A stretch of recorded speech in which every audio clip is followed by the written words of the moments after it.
Hello, this is Patrick Crawford, and this is the whirlwind behind the scenes for Nothing Could Have Ever from Mr. Herobrine's Singalong Tragedy. So, a whirlwind behind the scenes video is where I talk about as much as possible in the time span of the original video. In the top left hand corner, you're going to have a hand-drawn animatic. In the middle, you're going to have a midway previs render. At the bottom, you're going to find the final result that you'll find online. Enjoy! So this first clip demos how I use my motion graphics titles in After Effects for the outro. I first sort of template it where I have a pre-animated title. It's an animator which animates the rotation and opacity of the title, and then I use XYZ offsets to actually create the 3D title effect. So the way I did Notch's eye effect in the beginning of the third act is I actually animated just a mask, very simple, it just expands out from a 0 point.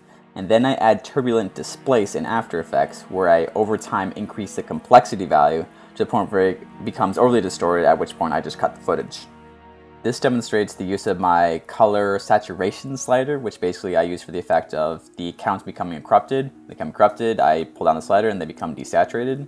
This is implemented just using a driver and a slider, much like my FK-IK rigs and the rigs I released. So whenever I have an idea for a project, whether or not I actually expect to carry it out, I first just kind of have a memory dump into a text file. This is what you see here. This is my initial memory dump for Mr. Herobrine's Singalong Tragedy, and you see I even had a different song originally for part of the act.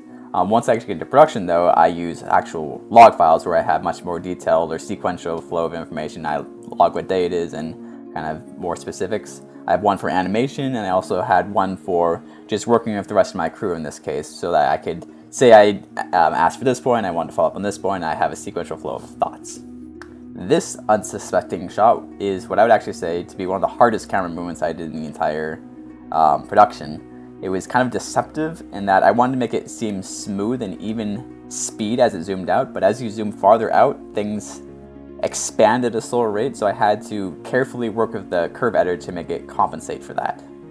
In the shot, you notice when I actually zoom in on the character, his feet really slip and slide around on the ground, not actual proper use of IKs, and I didn't use 3D models for things like the mushrooms or whatever, the weeds. It's just being efficient that I don't put in the extra details for things that the camera wouldn't see anyways, so I have time to do other things that the camera will see, which are more important in other shots. Towards the end of this production, I actually created my first PC, or built rather, I didn't create the PC. So here you show me kind of just updating or adding a few components. I actually added after the project, adding an extra Wi-Fi card and Ethernet slot for local rendering, but basically this is a much more powerful machine I used, and I was not actually able to make the last scene without this computer, I realized. Here you see I'm going through the world I made. I did not make. Link to the person who did make this because it was so amazing, but basically it was so intense, there's so much geometry even for this little section that only my new computer was actually able to render in a reasonable amount of time. My old laptop would just start paging and take a factor of 10 times longer. So this little demo shows how I actually use the Suzanne default monkey as my base for the fire explosion, as, you know, just a irregular geometry to break up the otherwise spherical animation.